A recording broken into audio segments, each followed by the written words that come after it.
Hey everybody, it's Peter, and this is going to be a fun one. Now, first of all, it's really cold outside, so I'm filming inside here at Jim Gilbert's Wheels and Deals, but this is the electric Kona, and the Kona Electric, as it's officially known, is a vehicle that I've been around for a long time in a previous life. I used to be known as an expert on the previous Kona Electric, and then I left that life. And I actually have not sat in this car until today. I haven't even sat in the back seat of this car, but in this video, I'm gonna talk about what this vehicle is, and we're gonna find out if it's still relevant given the current climate around it, given all the different vehicles around it, because it has some of the latest technology, but not all of the latest technology, and not even all of the latest technology from Hyundai. So it's an interesting vehicle, and we're gonna talk about if it's worth buying or not. And the other thing you should know about me is that the mechanical twin to the previous generation of this is the Kia Soul EV. It was not available in the United States, but I am in Canada, and in Canada, I've been driving that vehicle for over 5 years now, so I'm familiar with Kia and Hyundai stuff because I used to be the expert on their electric vehicles, or unexpert on their electric vehicles. But this is a vehicle I haven't seen, so we're gonna go through what I think needed to improve and if this vehicle did it, and we're gonna help you decide if it's right for you. So a whole lot of an intro, but I am filming indoors here. There's other people working in the area because it's cold outside, so you'll hear some background noise. Don't worry about that. Let's get going with this vehicle. So when the previous Hyundai Kona was out, it was a class-leading electric car, but it had some faults. First of all, class-leading in the sense that it had 411 or so kilometers of rated range, and some people could easily get more. I knew people that got over 500 kilometers. This one's got 420 kilometers of rated range, so a little bit more range.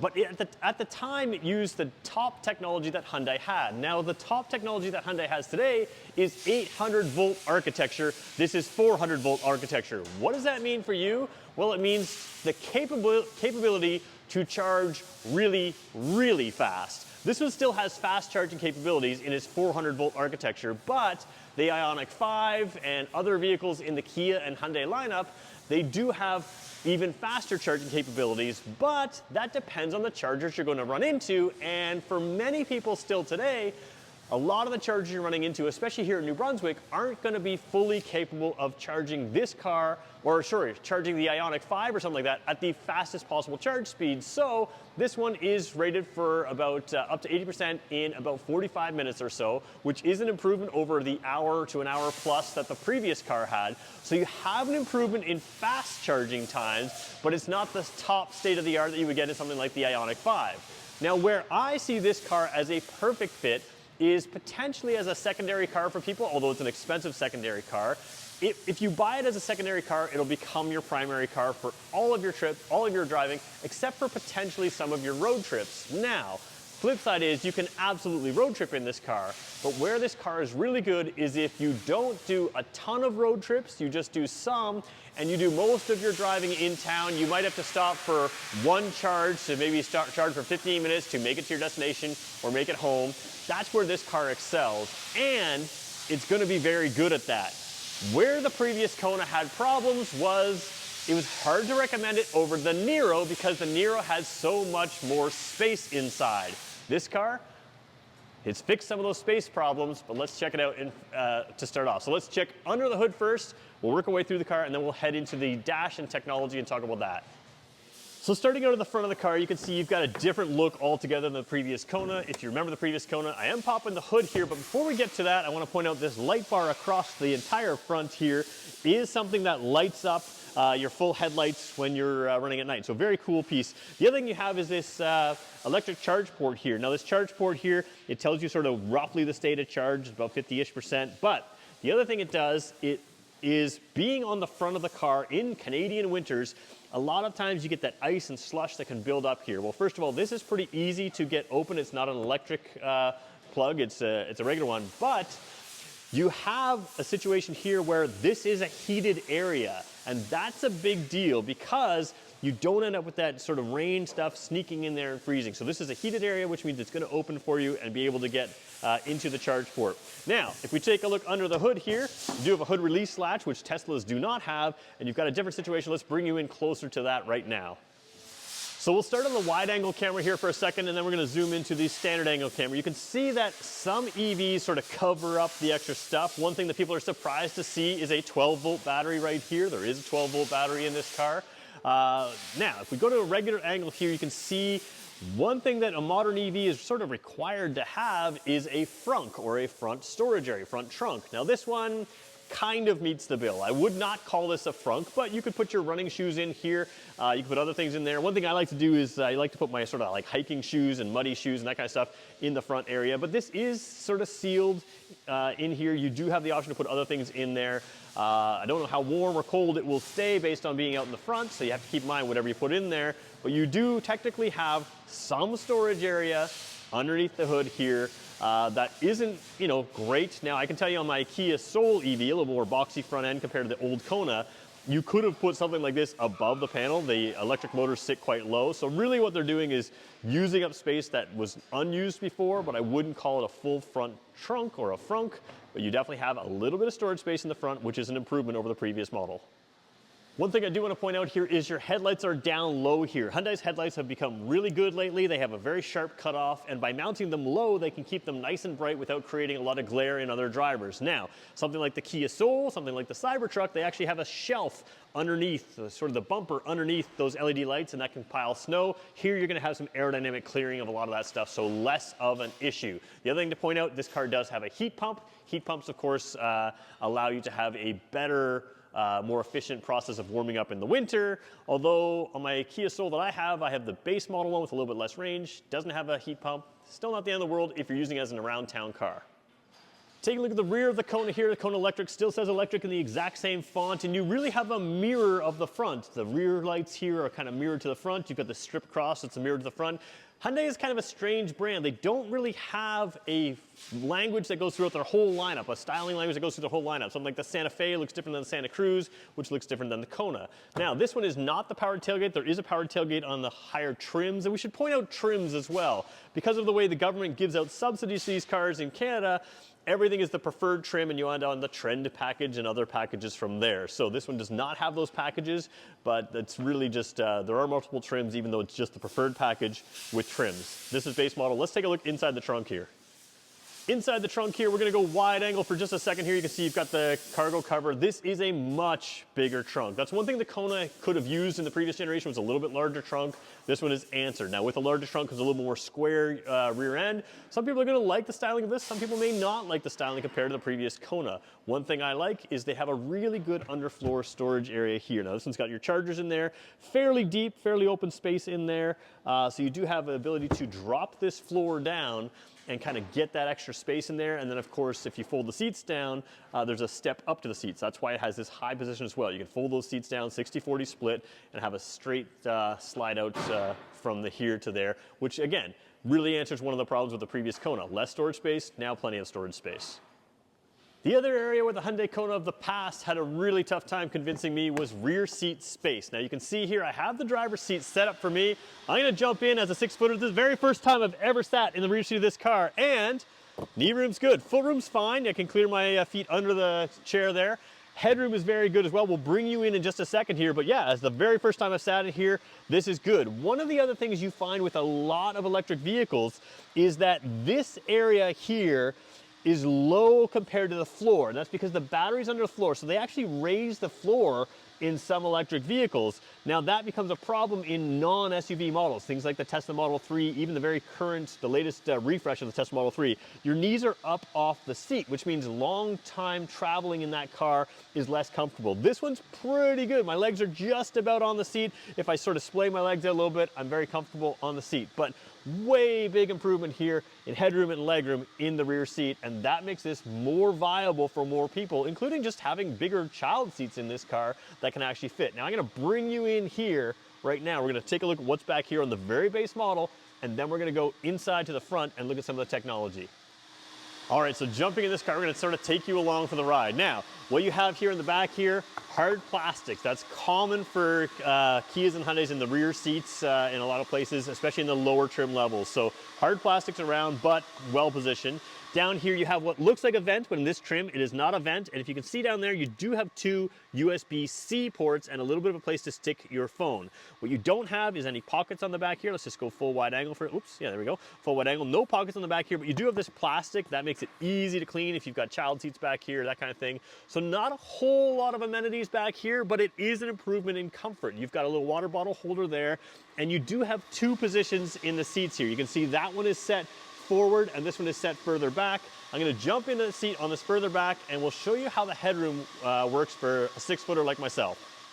So sitting in this car with the seat reclined a little bit back, definitely more of a relaxed angle, kind of a reclined area there. And again, I'll show you my legs here like we were showing you earlier. I like to sort of show you the legs on the seat, basically on the seat. I'm not putting a ton of the weight of the seat here. It could be another inch higher, but I mean, that's really nitpicking stuff. It's a pretty good, comfortable back seat here with a nice recline. Now, normally when you recline a seat, you sort of run out of headroom. So this is the least amount of headroom I could have. I'm about a 6-footer. So you can see here, it looks like it's tight in the shot, but as you can see, plenty of space for a 6-footer to recline. Now, if I sit a little bit more forward, actually, let's just put the seat forward for a second here. We'll get the uncomfortable view, put it forward, lock it in place.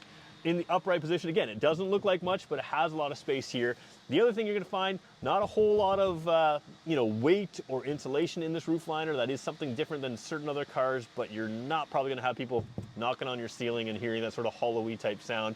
Normal stuff. We're gonna talk about some of those potential quality or cuts as we finish up this video, but let's head to the driver's seat and look at some of the technology right now. So heading to the driver's seat here, one thing I want to point out, front seat also has, I don't know if you can hear that with my mic on me, not on that, but that is hard plastic as well. Something to consider, not the end of the world, again, well positioned. Down here you have the seat rising and lowering. This is a manual seat, so you can bring it up or down. You can get just about any position you would want out of a powered seat in this one. You have a tilt and telescopic steering wheel, so we'll come over here. And then you have a little spot here where you can put stuff, kind of thing, just a little, it's not the speakers, it's just an area where you can put stuff. Inside this car, we're gonna turn it on right now, so we'll go to the full start position. You have a dual screen setup, so left side, right side. They don't come on together as you can kind of see there, but they do kind of, work in tandem. I'm just going to turn the volume down so we don't hear that radio right now. So what you have in here is a pretty traditional display. If you've seen the previous Kona, not a whole lot has changed as far as the general layout, but there's a lot of goodies in here. I can't go over all of them, so we'll talk about some of the key ones. First of all, you've got a camera looking forward, which does a whole lot of things for you. It gives you that forward collision avoidance. It gives you things like the smart cruise control with the lane centering technology that that Hyundai uses. Now, I want to point that out that I have a Tesla as well. I like this one better. To get that lane centering technology on this car, you can simply set it up to just do the lane centering, and you don't have to be on cruise control. On something like a Tesla for their autopilot, which is a very similar function, you have to hit cruise control first and the lane centering. You can't just choose lane centering. Honestly, I think the lane centering is excellent on this car. It may be better than my Tesla, although I haven't driven this car itself, and my Tesla has received software updates, so it has improved over time. One thing that this car doesn't, or does have that Teslas don't have, is the ability to sort of on the fly change your regeneration. So you can sort of tap these pedals, levers here to increase your regeneration on the fly or decrease your regeneration on the fly. So they're not, whoops, let me just go wide angle here if I can do that. So they're not paddle shifters as they look. Coming down here, very good steering wheel controls. Now here's what I like about this car. We can go through the menus here. You've got basic menus here. You've got navigation standard, good stereo system here. You've got some EV information there. Battery's at 33%. I don't want you to pay attention to range and 33% on this car and do some math. I've been warming this car up outside in the minus 10 temperatures, something like that. The range is not going to reflect, and in fact I can change the speed of the fan here and you'll see the range go down. See, change the speed of the fan, now change the speed of the fan down the other way and range can go up. So again, I don't want you to read into anything that you're seeing. There's a lot of variables here that are not showing an accurate range right now. So again, don't use this video to calculate range, use other videos where they've done the range. One thing that's nice, you've got driver modes here, so you can set this car up for yourself and for a secondary driver and for a guest. You can set all that up. You do have a lot of flexibility in the screens here. So if we just go across here, we can sort of swipe across. You can see a very simple to set up your phone projection, which is Android Auto and Apple CarPlay. That's a big deal. GM, EVs, GM altogether is pulling out of Apple CarPlay. A lot of companies are pulling out of Apple CarPlay and Android Auto, and they're giving you an Android-ish version of things. So Volvo's current electric cars, Android-ish version of stuff is standard. GM does not have Apple CarPlay, does not have Android Auto. They have an Android-ish version or a Google version of stuff. So a lot of people just like their phone projection. Apple CarPlay, Android Auto, you still have that here. You can leave voice memos here. I wouldn't do that. If you have an Android phone or an Apple phone, leave it through your phone, because then the voice memos come with you on your phone and you can be reminded of various things, whereas this one is just left it in the car. Cool feature, not really useful if you've got Android Auto and Apple CarPlay. Weather features depending on where you're at, and then there's some setup features here we're gonna head into. You can set the screen layout. You can do all sorts of EV stuff, navigation stuff, sound. There's a lot of stuff. This is an easy to use, easy to understand display screen, and I really like that. So Hyundai and Kia are both very good with easy to understand stuff. And then in the EV space, this is rare. Everybody's copying Tesla, right? They're cutting out buttons and knobs and other kinds of things. You don't have that problem here. A lot of these buttons you never have to use. The touchscreen will do all of it for you, but you can set up this button here, this star button, to be whatever you want. Now that's a hollow star, as you can see over here on the steering wheel. There's a filled in star. They are separate star buttons. You can set this one up to be whatever you want, or almost whatever you want, and you can set this one up to be whatever you want. But again, most of these buttons never have to be pressed. You have the touchscreen that you can do it with, but if you want buttons, this whole row is there for you. Down here, same idea. You've got the ability to control all the stuff. You can see right now I've got a 23.5 here, 27 right there. We're gonna hit the sync button and it's brought to the driver's temperature. So you can easily sync and control stuff. I gotta tell you, this is a simple system that works very well. Driver only mode is there as well. And the nice feature here with this auto setting, more and more cars are doing this now. They've done this for a while. You can see right now the fan is on high. Well, what I want to do is keep it on auto temperature, have the fan turn on and off, have everything kind of go where I need to, but I don't want to have to listen to the fan as loudly. Well, you can see by bringing it down to here, it lowered the fan. Kind of nice to have. Now, not a lot of fancy stuff down here. USB-Cs, which I appreciate. This is a to turn on the 12 volt ports and stuff like that. But a small plasticky place to put your phone. Down here, heated seat, heated steering wheel. You've got some drive modes. I think they are, yeah, Eco, Normal, Sport, and Snow. This is a front-wheel drive car, so Snow mode just changes the way the car works.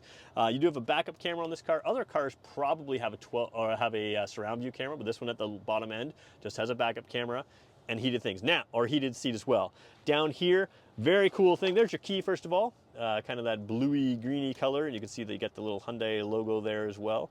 So you have that bluey greeny type things. Fairly large key, but fairly small, or fairly sort of pocket dynamic, like aerodynamic, fits well in your pocket there. Now, I like these. These used to be on the Nero. If you want to set like a purse here or something larger, bigger things, you've got that space. You want cup holders? There you go. There's one, there's two. So they pop in and out. You can just put them back there. They just roll around, opposite way to roll. And then you have a little wall here. If you need more space again, you pull that wall out so you can open it right to the back. And again, space underneath there. Now that I pulled this out, I can't put it in with one hand. Yes, I can. There we go. So that wall's there. And then there's, of course, more space underneath this armrest here that's open there. So lots of features in there, a little armrest space there. Lots of spaces to store stuff, including a little bit of a spot up here. Now again, this is plasticky, so your phone might slide side to side without a little rubber base in there, but you can get some rubber from the dollar store and figure that out. So good space in here, but there are a couple things that you have to accept in this car. Let's talk about them right now. So one quick thing I want to mention before we finish about this car, if it's right for you, this car also has standard side roof rails. Now you have to get the cross rails there, but you can mount something solidly to the roof on this, so whether that's canoe, kayak, storage pieces, bicycles, whatever you want, you have that standard, so you're not clamping onto the painted structure here. You've got something that's super solid to clamp onto. Now let's decide if this car is right for you. The one problem with this car is it can still be a little bit expensive for some of the plasticiness on the inside. So if you're buying this EV, you're accepting the fact that for the money, you could have had something with a padded armrest, or you could have had something with a little bit more of a rubber tray in there instead of a plastic tray. There are a few things that for the price point, you can get better things inside for the money. However, If you accept the fact that you're putting your money into an EV and it has maybe a little bit less expensive level interior than you would have in a similarly priced non-EV, then this car starts to make a lot of sense. It's a very good EV. It's got very easy to use technology, and that's the biggest thing. For some EVs, it's a big jump for people to just get in and learn how to use that car. This is a very normal car. It's very easy. So with government incentives still available in this car, it's not that expensive, and you can certainly save in other ways. Certainly fueling costs, if you're fueling mostly at home, very inexpensive. Maintenance costs are reduced, your brake wear is reduced because you have regenerative braking, and there's a lot of different costs that can be reduced on a vehicle like this. So what you end up with is the Kona that really people wanted. A little bit larger. Now you have to accept the new styling, but you have a Kona with enough space in the front, enough space in the rear, enough space in the trunk, still got some capability with stuff on the roof here. You have the ease of use of the previous Kona with a little bit more range now, and you have better technologies throughout. A higher end car at the lower level. So when you used to have some of those camera with the forward facing technologies in the high end trim, you're now getting it at every trim, and that makes this car still a very good value, a very good option for an electric vehicle in 2024, 2025, and possibly beyond there. So thanks everybody for watching. If you have any questions about this car, feel free to let me know in the comments below. And if you made it this far, do me a favor, hit the subscribe button, and we'll have more for you in the future. Thanks for watching. We'll talk to you in the next one.